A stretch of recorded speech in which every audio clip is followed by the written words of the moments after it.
Bueno, las personas que somos profesores de la universidad al mismo tiempo litigamos ante los tribunales, tenemos un problema de cómo armonizar la sinceridad académica con el litigio.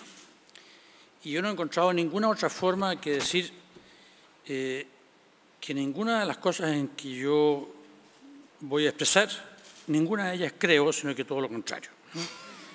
Entonces eso me permite a ustedes decirle algo de lo que pienso y sobre todo invitarlos a una reflexión. El tema central aquí es cuánta validez tiene este intento de revitalizar, de resucitar la acción penal en el caso de colusión a través de hacer invocación e intentar aplicar el artículo 285 del Código Penal, al cual se refirió mi querido colega don Felipe Lafuente, y que nos dice que los que por medios fraudulentos consiguieran alterar el precio natural del trabajo y otras cosas objetos de contratación serán penados de la siguiente forma. Yo creo que lo primero que hay que sentar aquí es lo siguiente. Este artículo está derogado parcialmente. ¿En qué sentido? Si nosotros suponemos por un momento que este artículo alguna vez contempló como una hipótesis sancionable la colusión, ese aspecto del artículo quedó derogado desde el momento mismo en que se dictó el decreto de ley 211 del año 1973 y estableció una pena específica, corporal, para las infracciones a libre competencia, entre las cuales se encontraba la colusión, en un tiempo en que ésta era sancionable con el mero acuerdo sobre una materia competitiva. Entonces, de haber este artículo contenido alguna vez, el artículo del Código Penal, una sanción a la colusión, en el caso hipotético estaría derogado. Segundo, la ley 19.911 dispuso la eliminación de la pena corporal de las infracciones a la libre competencia. A alguien se le podría febrilmente ocurrir que esta derogación de la sanción penal del decreto de ley 211 hizo resucitar, ¿no es cierto?, parte de este articulito que se encontraba modificado. Pero eso es totalmente contrario al sistema penal y además nos hace recordar nuestro argumento lo siguiente, es que es una vergüenza que en este país se haya tenido que establecer un número 26 en el artículo 19 del Código de la Constitución Política que nos dice que las autoridades deben respetar los derechos esenciales. ¿Y cuáles otros podrían respetar? Enseguida, suponiendo ya el tema, vamos a ver si efectivamente este artículo 285 pudo en algún momento haber incluido la colusión.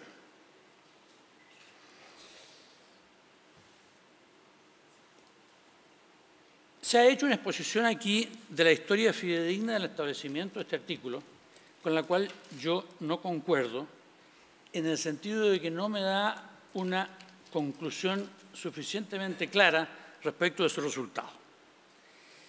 Quisiera destacar que este artículo de 285 del Código Penal proviene del artículo 450 del Código Penal español.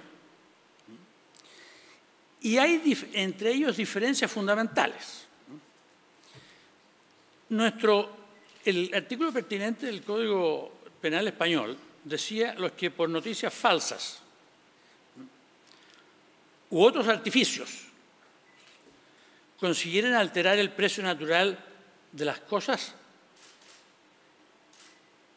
que habrían sido distintos si hubiera existido libre concurrencia. Aquí hay diferencias fundamentales. Desde luego, el Código Penal español hablaba de artificio, que es un concepto mucho más amplio que el de medio fraudulento. Segundo, hablaba de precio natural en libre concurrencia. ¿Qué alcance podría tener esto? En primer lugar, yo quisiera decir con respecto a los medios fraudulentos que nosotros no podemos excluir a priori que una colusión necesariamente quede excluida del concepto de medio fraudulento. Pueden haber colusiones que sean constitutivas de un medio fraudulento. Vale decir, de un mecanismo de engaño que induce a una persona a un error para adoptar una decisión de contratar, porque el artículo dice objeto de contratación, error que emana de la colusión. Esto se puede producir ni más ni menos en una licitación. En un acuerdo de licitación, sobre una licitación, en una colusión de licitación, podrán haber acuerdos de boicot, pero también pueden haber acuerdos inductivos a error. Por ejemplo, cuando el error se hace consistir en creer que las partes están compitiendo. Entonces, para mí, es posible que en el concepto de medio fraudulento quepa la colusión, lo cual no significa que toda colusión sea un medio fraudulento, significa que puede caber en este concepto. Segundo, el artículo usa una palabra clave que dice que el que altere el precio natural de los bienes que son objeto de contratación. Y aquí está el punto de la razón por la cual mi intervención está incluida en el tema de la prueba. Porque es absolutamente imposible acreditar que existe una alteración del precio natural de los bienes, porque el precio natural de los bienes es un concepto meramente analítico y no un concepto de hecho. Me explico. Este artículo del Código Penal se inserta en el tema del precio justo y está dictado aproximadamente el año 1874. ¿Cuáles eran los antecedentes conceptuales que existían antes de la dictación del Código Penal? La larga discusión que se inicia con Aristóteles hasta los escolásticos acerca del precio justo. Pero hay una cosa que es fundamental reconocer en esto, es que si algo caracterizó esa evolución fue que a la mayor parte de los autores, incluso a algunos autores de la Escuela de Salamanca, que eran un poco más libre de mercado, no les gustaban los precios de mercado. O sea, difícilmente podrían haber abogado por los precios de mercado. Segundo, en cambio, al tiempo de dictarse el Código Penal español y el chileno, ya estaban difundidas las ideas de los filósofos moralistas que hoy día denominamos economistas.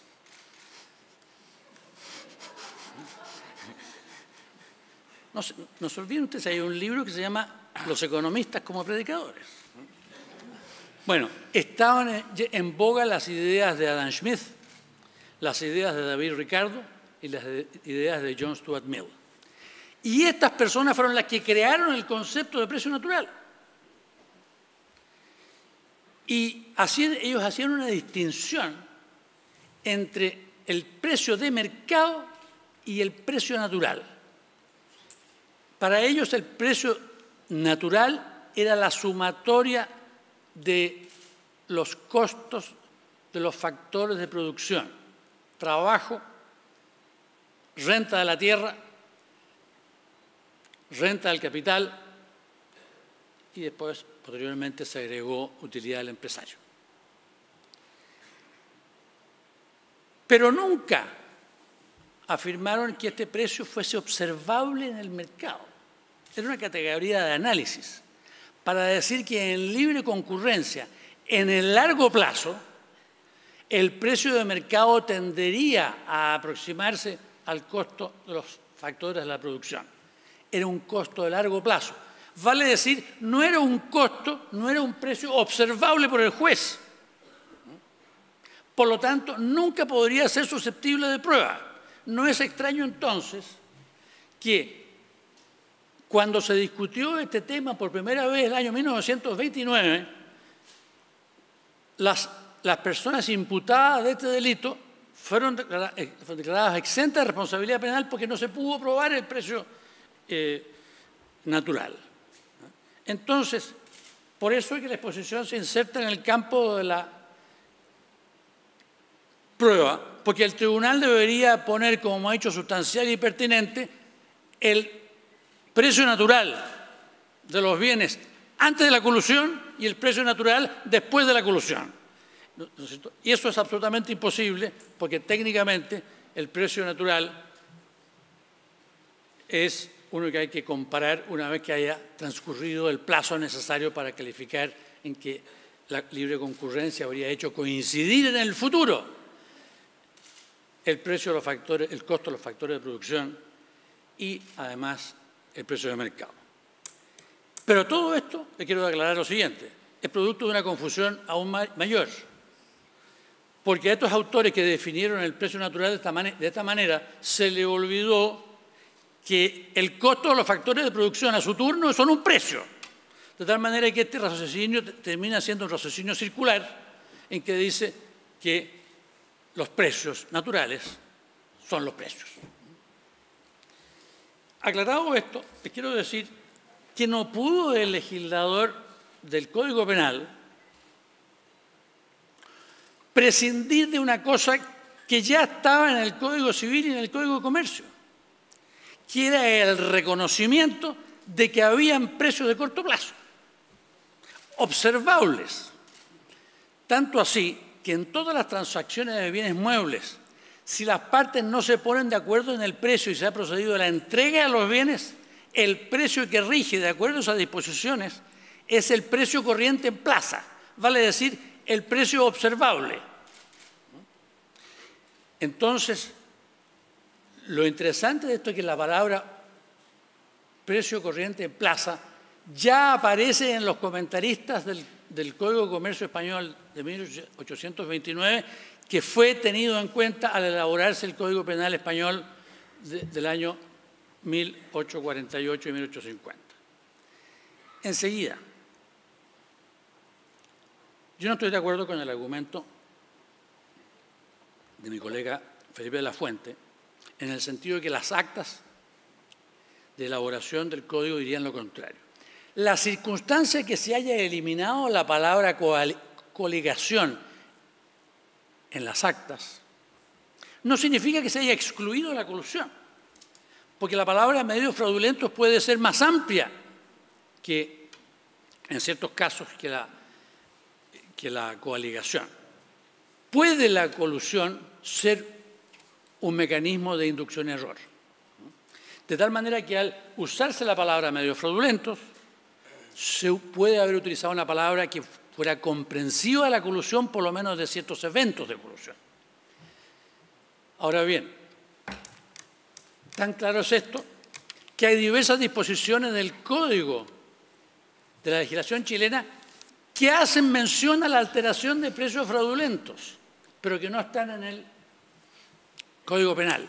En la Ley de Mercado de Valores está sancionado la alteración del precio natural de los valores transados en bolsa y no se hace referencia al precio natural, por lo tanto, es a los precios corrientes en la bolsa.